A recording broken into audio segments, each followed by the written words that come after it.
श्री राम चतुर्त्रिंश सर्ग। सीता और लक्ष्मण सहित श्री राम का रानियों सहित राजा दशरथ के पास जाकर वनवास के लिए विदा मांगना, राजा का शोक और मूर्छा, श्री राम का उन्हें समझाना तथा राजा का श्री राम को हृदय से लगाकर पुनः मूर्छित हो जाना। जब कमल नयन श्याम सुंदर उपमा रहित महापुरुष श्री राम ने सूत सुमंत्र से कहा, आप पिताजी को मेरे आगमन की सूचना दे दीजिए, तब श्री राम की प्रेरणा से शीघ्र ही भीतर जाकर सारथी सुमंत्र ने राजा का दर्शन किया। उनकी सारी इंद्रियां संताप से कलुषित हो रही थीं। वे लंबी सांस खींच रहे थे। सुमंत्र ने देखा पृथ्वीपति महाराज दशरथ राहुग्रस्त सूर्य, राख से ढकी हुई आग तथा जलशून्य तालाब के समान श्रीहीन हो रहे हैं। उनका चित्त अत्यंत व्याकुल है और वे श्री राम का ही चिंतन कर रहे हैं। तब महाप्राज्ञ सूत ने महाराज को संबोधित करते हाथ जोड़कर कहा, पहले तो सूत सुमंत्र ने विजय सूचक आशीर्वाद देते हुए महाराज की अभ्युदय कामना की। फिर भय से व्याकुल मंद मधुर वाणी द्वारा यह बात कही, पृथ्वीनाथ, आपके पुत्र ये सत्य पराक्रमी पुरुष सिंह श्री राम ब्राह्मणों तथा आश्रित सेवकों को अपना सारा धन देकर द्वार पर खड़े हैं। आपका कल्याण हो।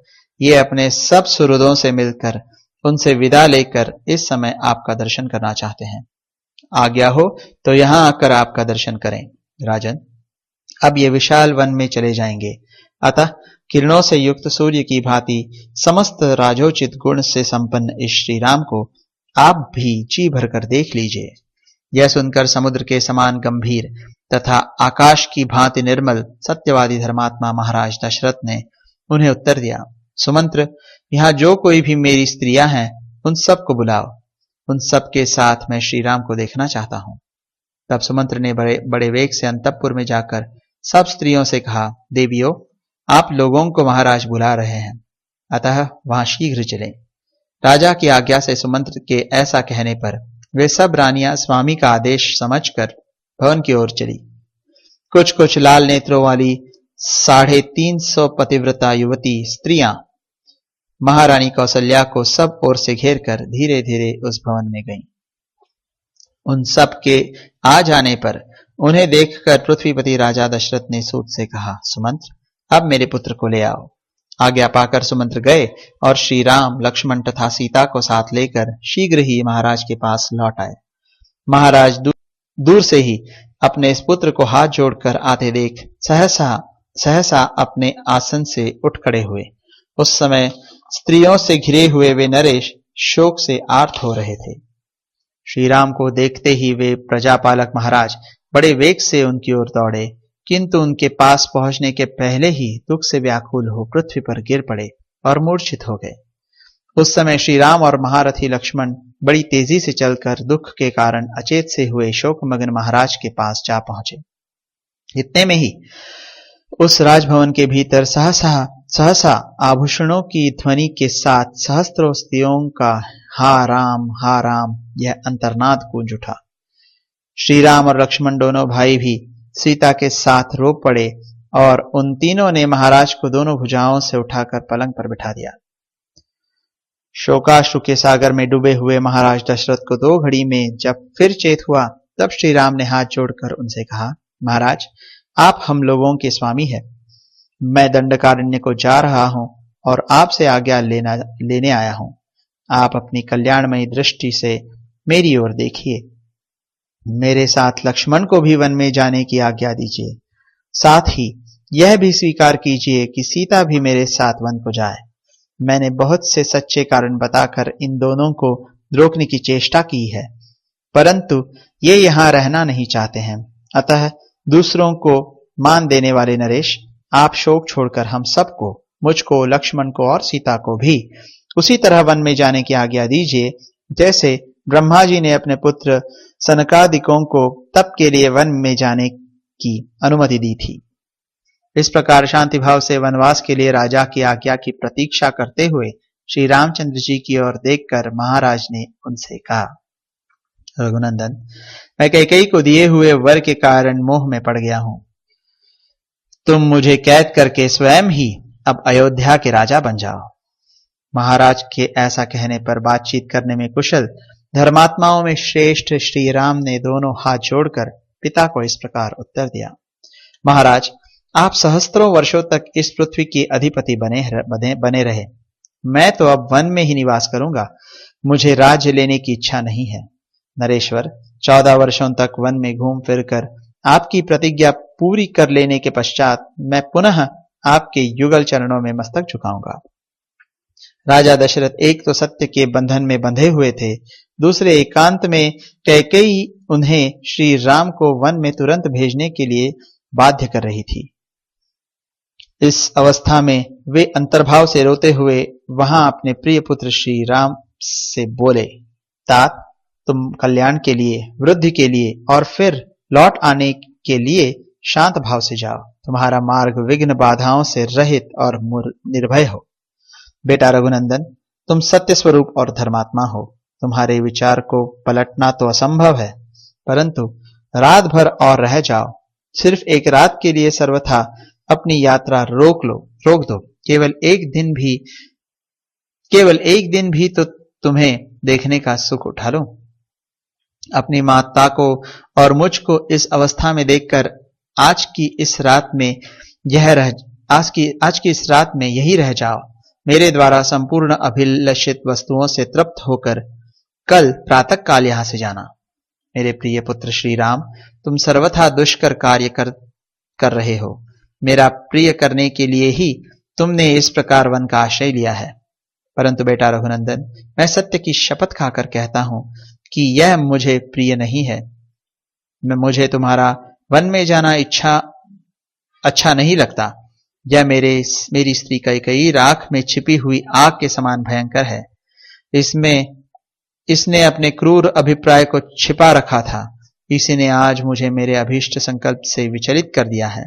कुलोचित सदाचार का विनाश करने वाली इस कैकेयी ने मुझे वरदान के लिए प्रेरित करके मेरे साथ बहुत बड़ा धोखा किया है।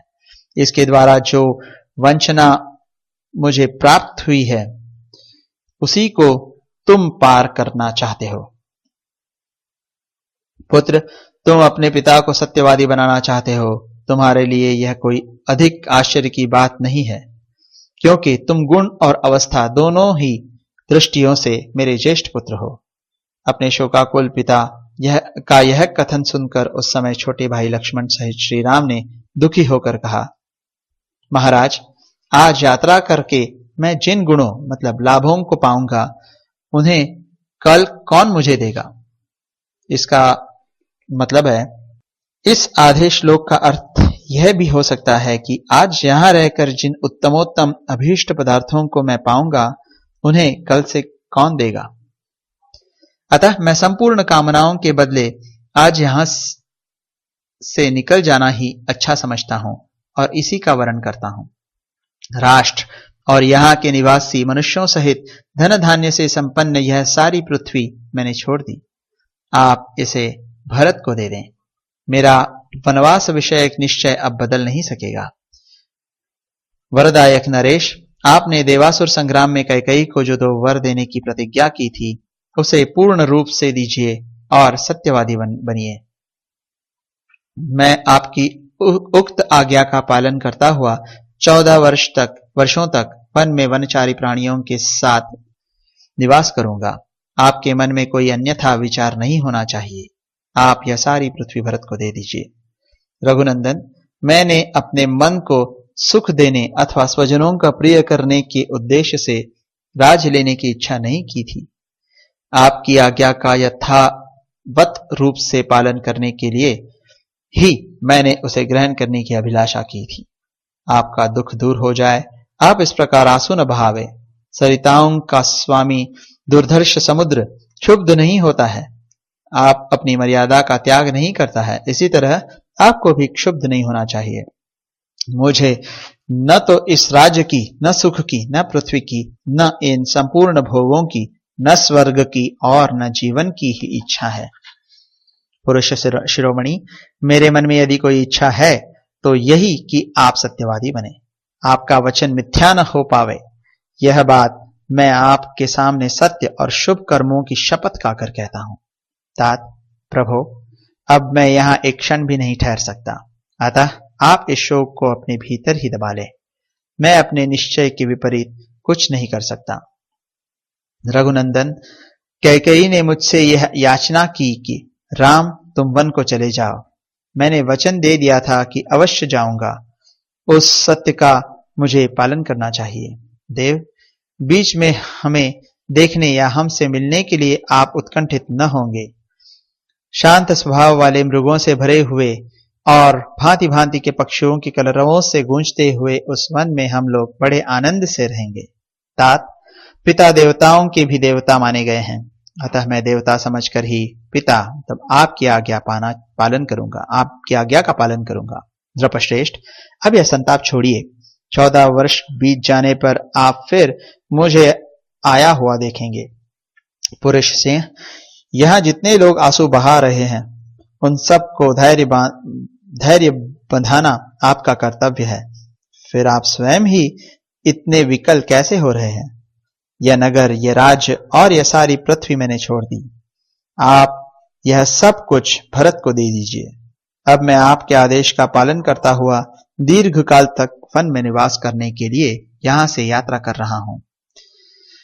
मेरी छोड़ी हुई पर्वत खंडों, नगरों और उपवनों सहित इस सारी पृथ्वी का भरत कल्याणकारिणी मर्यादाओं में स्थित रहकर पालन करें।